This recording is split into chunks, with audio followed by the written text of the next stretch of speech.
Hi guys! Guys, pag nagka-violation tayo guys, ay huwag tayong guys, mawala ng pag-asa dahil babalik din naman yan guys.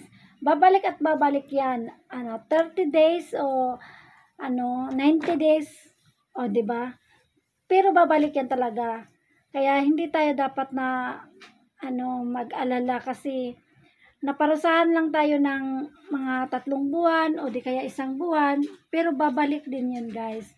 Lalo na ang violation mong video ay na-delete mo, hindi ka na dapat mangamba guys. At magiging leksyon mo na yun, sa susunod mong post ay mag-iingat ka na talaga. At wag na yung pabara-bara ba guys sa paggawa ng content. Dahil sayang kasi guys, yung mga araw na na-stop, yung mga araw na nagka-restrict ka, sayang yung mga araw na yun.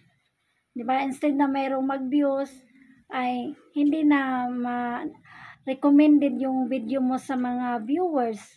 Kaya sayang talaga. Kaya mag-ingat guys sa paggawa ng mga content guys. 'Di ba? Pag-isipan talaga, lalo na yung mga caption ng ating mga video.